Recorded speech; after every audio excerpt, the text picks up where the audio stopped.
Buenos días. Continuando con el curso Desarrollo de un proyecto de peligrosidad sísmica, hoy vamos a comenzar el módulo 3, dedicado a las ecuaciones de predicción del movimiento fuerte. Este módulo consta de 2 capítulos y en este primero, el 1, vamos a hablar de la caracterización del movimiento fuerte del suelo e introduciremos las ecuaciones de predicción del movimiento. El movimiento fuerte del suelo es aquel movimiento causado por el paso de ondas del terremoto que constituye un efecto potencialmente destructivo para las estructuras y que se caracteriza por ser un movimiento de gran amplitud y de efectos destructivos.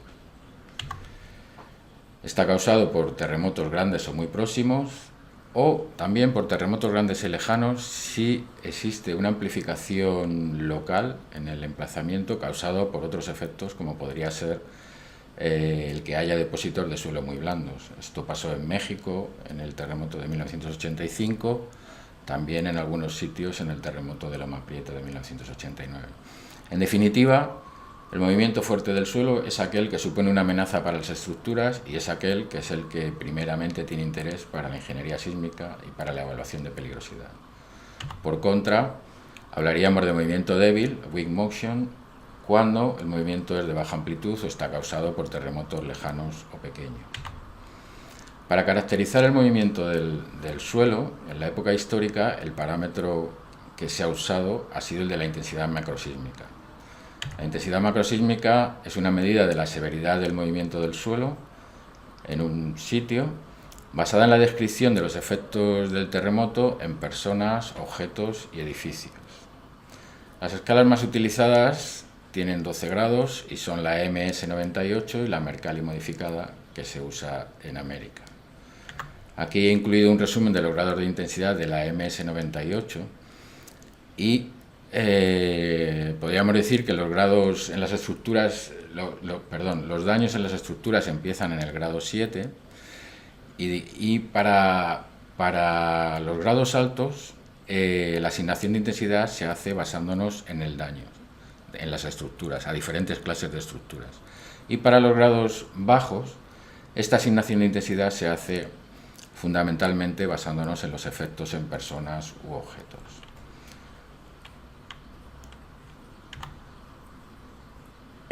La intensidad ha sido el único parámetro utilizado o el único parámetro posible para caracterizar el movimiento antes del desarrollo de los acelerógrafos, pero sin embargo en ingeniería tiene un uso limitado porque para el análisis y cálculo necesitamos tener un valor numérico y la conversión de la intensidad a valores numéricos siempre trae bastante incertidumbre.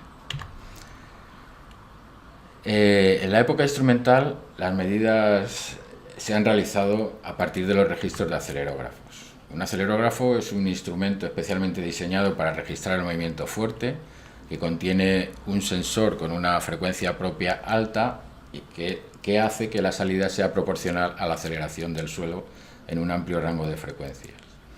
Entonces, el acelerógrafo proporciona un registro de la aceleración del suelo en función del tiempo para 3 componentes perpendiculares, que es lo que se llama un acelerograma.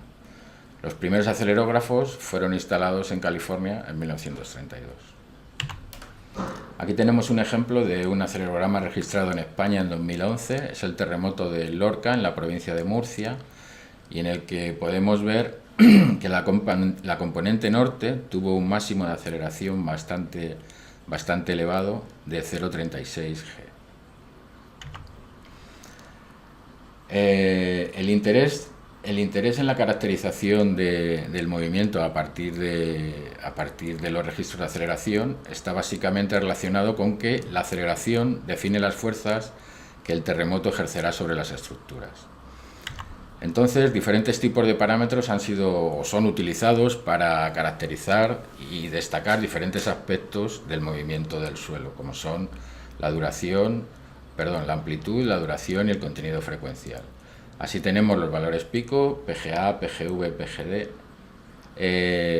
los parámetros espectrales como el espectro de Fourier o los espectros de respuesta, algunos parámetros de duración que tratan de destacar la parte intensa del movimiento o algunas algunos otros parámetros llamados intensidades instrumentales, como son la intensidad de Arias, la intensidad de Hausner o la velocidad absoluta acumulada, utilizados en ingeniería para diferentes propósitos. A nosotros, en este proyecto de evaluación de la peligrosidad, los que más nos van a interesar, en principio, son los valores pico y los parámetros espectrales. Los valores picos son utilizados como una medida general de la amplitud, aunque son un índice un tanto pobre porque reflejan la amplitud tan solo de un pico aislado. El más utilizado ha sido el de aceleración, la PGA, que se obtiene de una manera sencilla como el valor máximo absoluto de la serie temporal y que representa el pico de amplitud en alta frecuencia. A partir de la integración de la aceleración obtendríamos la velocidad pico y a partir de la integración, de la doble integración, el desplazamiento pico.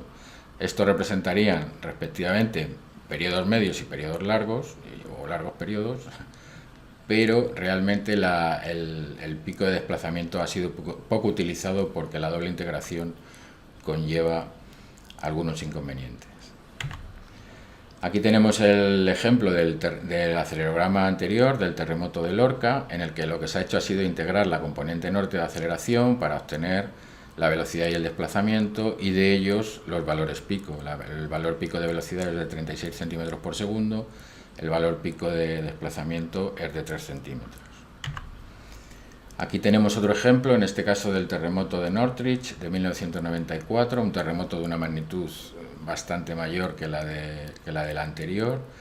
En este caso la aceleración pico que se alcanzó es de 0,8 G en la componente norte-sur, y la integración de esta componente produce una velocidad pico de 135 centímetros por segundo y un desplazamiento pico de 35 centímetros. Y como vemos, el cambio de contenido frecuencial de la aceleración a la velocidad y al desplazamiento.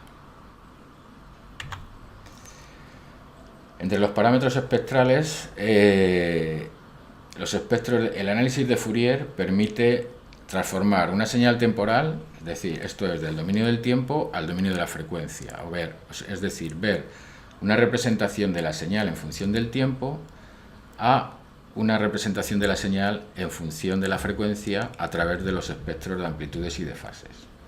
El espectro de amplitudes de Fourier nos indica el rango de frecuencias que la señal contiene y es una buena descripción de la energía si la señal es la aceleración, es una buena descripción de la energía del movimiento del suelo. Aquí he incluido los espectros de amplitudes de las componentes anteriores del acelerograma de Lorca, en el que, como vemos, la componente norte es la que mayor amplitud tiene y en la que también podemos ver cómo las máximas amplitudes se alcanzan para frecuencias entre 1 y 5 hercios. Los espectros de respuesta son probablemente el parámetro más usado por la ingeniería, puesto que representan la respuesta, se pueden aproximar a la respuesta que tendría una estructura. Esto lo vamos a ver a continuación. Bueno, fueron propuestos por Benioff y Hausner y digamos que se construyen para mostrar la máxima respuesta de un conjunto de osciladores lineales de un grado de libertad que son sometidos al movimiento del suelo, y esta máxima respuesta se grafica en función de su periodo propio y su amortiguamiento. Esto lo veremos a continuación. La respuesta puede ser medida bien en aceleración absoluta de la masa del sistema, del oscilador, o en términos de su velocidad relativa o desplazamientos relativos respecto a la base. Los espectros de respuesta son la base de los espectros de diseño o de cálculo, que serán los que se obtendrán del cálculo de peligrosidad. Aquí tenemos un ejemplo del espectro de respuesta de aceleración absoluta de la componente con mayor aceleración del terremoto de Lorca, y como vemos lo que se ha hecho es considerar una serie de osciladores de diferentes periodos y para cada oscilador anotar cuál ha sido su respuesta máxima en aceleración absoluta. Eso nos permite construir la curva que vemos en el gráfico. En este caso vemos que la máxima amplificación se obtiene para periodos de oscilación entre digamos 0,2 y 0,5 segundos. Para obtener los espectros de respuesta, lo que hay que hacer es resolver la ecuación diferencial del movimiento del oscilador lineal simple. Esta ecuación es la que se muestra aquí, es una ecuación diferencial, y lo que vamos a hacer es resolverla para distintos valores de frecuencia propia y de amortiguamiento. En cada caso vamos a obtener el valor máximo de la respuesta de cada oscilador, bien sea en desplazamiento relativo, SD, en velocidad relativa, SV, o en aceleración absoluta, SA. Ese valor máximo, en cualquiera de los casos, es el que llevamos al gráfico que hemos visto antes. Como ejemplo de esta construcción vamos a ver el espectro de respuesta de desplazamiento relativo para un amortiguamiento del 5%, cómo se construiría. En azul tenemos abajo la aceleración, o sea, un acelerograma, la aceleración registrada, la aceleración del suelo. Y arriba tenemos el desplazamiento del suelo obtenido de la integración de este acelerograma. Ahora lo que vamos a hacer es que vamos a considerar una batería de osciladores con distintos periodos de oscilación, 80 segundos, 40 segundos, 10 segundos, y lo que vamos a ver cuando en la ecuación diferencial de movimiento introducimos esa aceleración del suelo, ver cuál es la respuesta en desplazamiento para cada uno de estos osciladores. Anotando la máxima de cada respuesta, la llevamos al gráfico que nos muestra el desplazamiento frente al periodo de oscilación, y tendríamos en este caso el espectro de respuesta de desplazamiento relativo para esta señal de aceleración. Aquí es importante darse cuenta, por ejemplo, de que para periodos muy largos, la señal de respuesta que se obtiene es similar o tiene una forma bastante igual al desplazamiento del suelo. Por el contrario, para periodos muy bajos, lo que tenemos es una respuesta que emula la forma de la aceleración del suelo, que es proporcional a la aceleración del suelo. Esto he tratado de explicarlo de la siguiente manera. Cuando tenemos un oscilador muy flexible, es decir, con un periodo propio muy grande, este no puede seguir el movimiento del suelo. Entonces, el desplazamiento relativo edificio-suelo tiende a ser el desplazamiento del suelo. Es decir, para periodos muy grandes, o sea, estructuras muy flexibles, o visto al contrario, es decir, frecuencias propias que tienden a cero, muy bajas, la respuesta en desplazamiento relativo tiende al pico de desplazamiento del suelo. Por otra parte, cuando tenemos un oscilador muy rígido, es decir, con un periodo propio próximo a cero o una frecuencia propia tendiendo a infinito, el movimiento del oscilador sigue exactamente el del suelo, y entonces lo que ocurre es que la aceleración tiende a la aceleración del suelo, de modo que para frecuencias muy altas o periodos muy bajos, el espectro de respuesta en aceleración absoluta tiende al valor pico de la aceleración del suelo.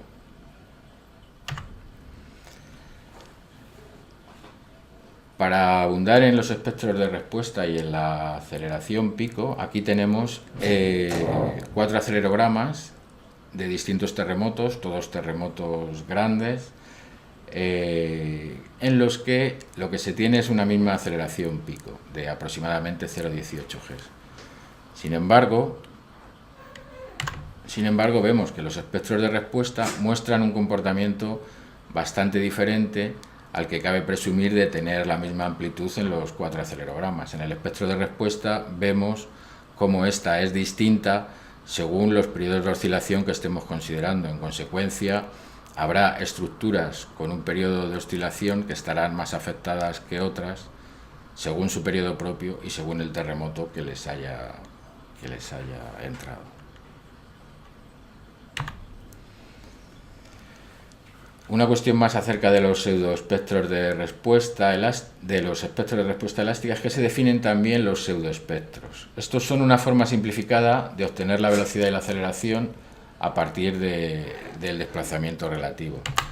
Es decir, lo que ocurre es que para amortiguamientos pequeños se asume que una respuesta en desplazamiento que es sinusoidal, de manera que podemos construir el espectro que llamamos de pseudovelocidad simplemente derivando este desplazamiento sinusoidal, lo que correspondería a multiplicar por la frecuencia propia. Igualmente, el pseudoespectro de aceleración sería derivando de nuevo el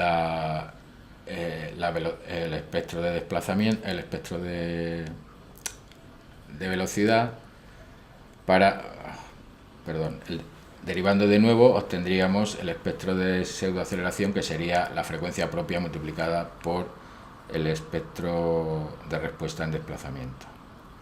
Sin embargo, hay que tener en cuenta que el espectro de pseudovelocidad se aproxima al espectro real de velocidad solo excepto en el rango de bajas frecuencias, pero el espectro de pseudoaceleración sí que se aproxima al espectro de aceleración absoluta para todo el rango de frecuencias. Habiendo visto la caracterización del movimiento del suelo, para construir las ecuaciones de predicción del movimiento fuerte, también llamadas en la literatura inglesa Ground Motion Prediction Equations, lo que tenemos que hacer es relacionar los parámetros que obtenemos de los registros del movimiento del suelo con los parámetros que caracterizan la fuente, el camino de propagación o las condiciones locales del emplazamiento, que son los factores que van a afectar a nuestro movimiento, al movimiento que vamos a registrar en un emplazamiento. Es decir, que las ecuaciones de predicción de movimiento van a relacionar la amplitud del movimiento del suelo en un lugar con los parámetros que caracterizan estos factores que he dicho, la fuente, el recorrido y las características del emplazamiento. Ha habido un tiempo en el que a estas ecuaciones se les ha llamado ecuaciones de atenuación, pero el uso no es del todo correcto, puesto que no estamos hablando solo del decaimiento por la distancia, esto es de la atenuación, sino que también estamos hablando de cómo es el escalamiento con la magnitud o la influencia de otros parámetros como pueden ser el efecto local. Por eso se acordó que el nombre más correcto sería ecuaciones de predicción del movimiento. La variable que se predice, o variable dependiente Y, es alguno de los parámetros que caracterizan la intensidad del movimiento del suelo. Los que hemos estado viendo, PGA, PGV, o la aceleración absoluta, el espectro de aceleración absoluta para diferentes periodos de oscilación, etc. Las variables predictoras o explicativas, es decir, las variables independientes, se basan en parámetros que van a caracterizar lo que hemos dicho anteriormente, la fuente sísmica, bien con la magnitud y el estilo de falla, el recorrido fuente-emplazamiento con alguna distancia que nos mida este recorrido, y también algunas características geológico-físicas de las condiciones locales del emplazamiento. De manera que al final lo que vamos a tener es una función de todos estos parámetros, de la fuente, del recorrido y de las condiciones locales, que vamos a relacionar generalmente con el logaritmo de la variable que queremos predecir y que nos da la intensidad del movimiento. En el caso de la distancia, se han usado diferentes métricas de distancia, como son la distancia epicentral, que es la distancia del emplazamiento al epicentro, la distancia hipocentral, que es la distancia del emplazamiento al hipocentro, también la distancia RRUP, que sería la distancia del emplazamiento al plano de falla, o la distancia RJB, llamada así por Joyner and Burr, que sería la distancia a la proyección sobre la superficie, la proyección vertical, la distancia más corta a la proyección vertical de la ruptura sobre la superficie. Estas dos últimas siempre han sido las que más han venido, las que han sido más utilizadas en los modelos actuales. También podemos hablar de que hay diferentes métodos de desarrollo de estas ecuaciones de predicción. Por una parte estarían los métodos empíricos, que se basan en utilizar registros de movimiento fuerte del suelo, es decir, datos observados para ajustar ecuaciones empíricas. Los métodos estocásticos, construidos con simulaciones estocásticas del movimiento del suelo. Los métodos híbrido-empíricos, que utilizan factores de corrección basados en algún modelo sismológico de la región en la que queremos construir el modelo para ajustar un modelo empírico desarrollado en otra región. Y los modelos teóricos o modelos físicos de la ruptura de falla, que son mucho más complicados y utilizan sofisticados métodos numéricos. Digamos que habría dos tipos de modelos teóricos, que serían los cinemáticos y los dinámicos. Por otra parte, las ecuaciones de predicción generalmente se han desarrollado de forma separada para tectónicas diferentes, esto es, para regiones de corteza activa, para regiones continentales estables o para zonas de subducción. En el caso de las zonas activas y las zonas de subducción, la mayoría de las ecuaciones de predicción se han basado en métodos empíricos porque había una abundancia de datos observados. Sin embargo, en las zonas continentales estables, donde hay más escasez de datos observados, las ecuaciones se han basado más o se han utilizado más los métodos estocásticos e híbridos. En el caso de los modelos empíricos, lo que queremos hacer es establecer cómo es esta relación entre el parámetro de intensidad de movimiento que hemos elegido y la forma funcional en la que van a entrar en juego los parámetros que representan las variables predictoras o explicativas. De manera que, dados nuestros datos observados, esencialmente lo que hacemos es obtener el mejor ajuste posible para diferentes magnitudes y distancias, obteniendo así los coeficientes de la función f. Este sería un ejemplo de una ecuación empírica propuesta por Akar y Bomer en 2010, en el que podemos considerar, bueno, la ecuación tiene 10 coeficientes y podemos considerar que es una ecuación sencilla. Digamos que con el tiempo se han ido complicando más. Algunas características de esta ecuación sería que Y representa o bien la PGA o bien el pseudoespectro de aceleración absoluta para un amortiguamiento del 5%. Los datos que se han utilizado para su construcción pertenecen al sur de Europa, norte de África, Oriente Próximo, para esas distancias y magnitudes que se incluyen ahí. Y además tiene una serie de parámetros que delimitan el tipo de suelo y el tipo de falla o el estilo de falla de la fuente. En este caso, decir, no es solo una ecuación lo que ha sido ajustada, sino que ha sido toda una serie de ecuaciones para PGA y para el pseudoespectro de aceleración absoluta para diferentes periodos de oscilación, de manera que, calculando para cada una de estas ecuaciones para unos valores de entrada fijados, como se ha puesto ahí, reconstruiríamos el espectro de respuesta o el pseudoespectro de respuesta de aceleración absoluta. En este caso, para una magnitud 6,5, una distancia de 15 kilómetros, una falla inversa y un suelo con esa velocidad VS30, es decir, un suelo en roca. Esta gráfica la construiríamos con cada uno de los puntos que nos da cada ecuación de esta suite o este modelo de ecuaciones, de manera que, como digo, reconstruiríamos este espectro de respuesta. A medida que ha ido avanzando el tiempo, las ecuaciones se han ido complicando más, y aquí tenemos un ejemplo de la ecuación de Boer et al. De 2014 para el proyecto NGA West 2, en el que, como vemos, entran en juego ya un montón de coeficientes para cada una de las funciones que tratan de la fuente, el recorrido o el emplazamiento. En realidad, lo que tenemos es una nube de puntos en la que ajustamos la mejor predicción posible, pero podemos caracterizar el valor observado, la diferencia del valor observado y el valor predicho, mediante los residuos delta. Es decir, estos residuos, porque estamos ajustando una nube de puntos, estos residuos logarítmicos se comprueba que siguen generalmente una distribución normal con media cero y desviación estándar sigma. Esto es una implicación muy importante porque de este modo lo que tenemos es que la distribución de los residuos del movimiento del suelo puede ser caracterizada completamente por la desviación estándar logarítmica, sigma.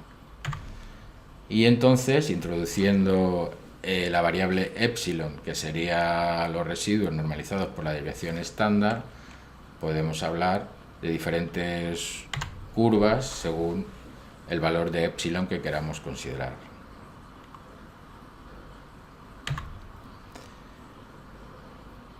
Hecho esto, entonces lo que tenemos es que la predicción de nuestra ecuación no es un valor único correspondiente al mejor ajuste, es decir, a la mediana de la distribución, sino que la predicción de la ecuación del movimiento para unos valores de entrada dados, para una magnitud, por ejemplo, magnitud y distancia dadas, es la predicción de la distribución probabilista de valores caracterizada por la distribución normal con desviación estándar sigma.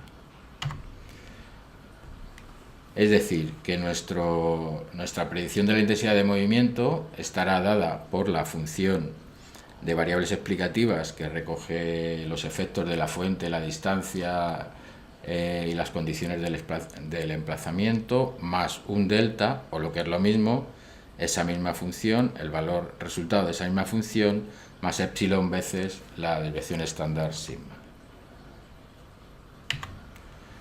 Bien, con esto acaba este primer capítulo de este módulo 3 y el próximo día continuaremos con el capítulo 2 en el que hablaremos del análisis y la selección de modelos para finalizar el estudio de peligrosidad. Muchas gracias.